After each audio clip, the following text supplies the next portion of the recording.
14 घंटे बेहोशी, BP low. Amitabh Bachchan को जब मृत घोषित किया गया, ओटी के बाहर जया बच्चन पढ़ रही थी हनुमान चालीसा।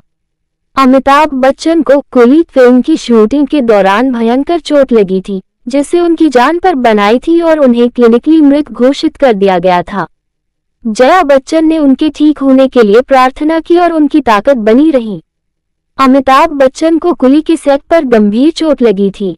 जया बच्चन ने पति के लिए अटूट समर्थन दिखाया। अमिताभ को चिकित्सकीय रूप से मृत घोषित किया गया था। अमिताभ बच्चन को कुली के सेट पर लगी थी चोट। अमिताभ बच्चन को एक बार अपनी ब्लॉकबस्टर फिल्म कुली के सेट पर भयंकर चोट लग गई थी, जिसके बाद उन्हें क्लिनिकली मृत घोषित कर दिया गया था। उनकी हालत जल्द ही जानलेवा हो गई, लेकिन जया बच्चन उनका अटूट समर्थन करती रहीं।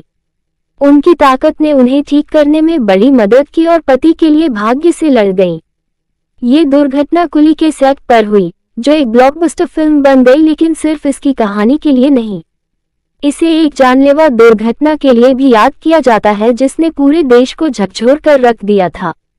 पुनीत इस्सा के साथ एक फाइट सीन के दौरान अमिताभ बच्चन ने गलत समय पर छलांग लगाई और एक टेबल के किनारे से टकरा गए, जिससे उन्हें गंभीर चोट लग गई। अमिताभ को गंभीर चोट आई और उन्हें अस्पताल ले जाया गया। डॉक्टरों ने उन्हें स्थिर करने की कोशिश की, लेकिन उनकी हालत बिगड़ती चली गई। एक समय ऐसा आया जब उनकी नब्ज 0 हो गई और उन्हें मृत घोषित कर दिया गया। ये खबर तेजी से फैली, जिससे उनके करीबी दोस्त राजीव गांधी सहित उनके दोस्त और आम लोग तक बहुत चिंतित हो गए। देश भर में उनके फैंस ने उनके ठीक होने की प्रार्थना की।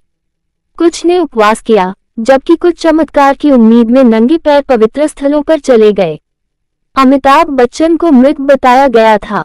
सालों बाद सिमी ग्रेवाल के साथ एक इंटरव्यू में अमिताभ बच्चन ने चिकित्सकीय रूप से मृत घोषित किए जाने के भयानक अनुभव के बारे में बताया। उन्होंने बताया कि दुर्घटना के कारण उनकी आंत में गंभीर चोट लग गई थी, जिससे वे कोमा में चले गए थे। सर्जरी के बाद उन्हें बॉम्बे ले जाया गया, लेकिन जब टांके टूट गए तो मुश्किलें पैदा हो गईं, जिसके लिए एक और ऑपरेशन करना पड़ा। इस दूसरी सर्जरी के बाद वे 12-14 घंटों तक बेहोश रहे। उनकी नब्ज लगभग बंद हो गई और बीपी डाउन हो गई। उस समय डॉक्टरों को लगा कि वो उन्हें शायद ही बता पाएं। अस्पताल के अंदर गंभीर स्थिति के बावजूद जया बच्चन ने उम्मीद बनाए रखी। कहा, केवल प्रार्थना करें। सालों बाद सिमी ग्रेवाल के साथ रेंडेजवस पर उन्होंने हनुमान चालीसा पढ़ने के बारे में बात की थी। जब डॉक्टर उन्हें पुनर्जीवित करने के लिए बेताब थे, तो उन्होंने अचानक उनके पैर के अंगूठे में हल्की हरकत देखी। उस पल उन्हें पता था कि वे अभी भी लड़ रहे हैं। जया ने बताया कि कैसे उनके देवर ने उन्हें सबसे बुरे हालात के लिए तैयार किया था, लेकिन उन्होंने इस पर विश्वास करने से इनकार कर दिया। डॉक्टरों में से एक ने उनसे कहा कि केवल प्रार्थना ही मदद कर सकती है।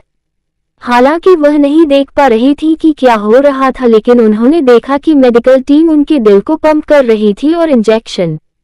जया बच्चन की उम्मीदें जिंदा थीं।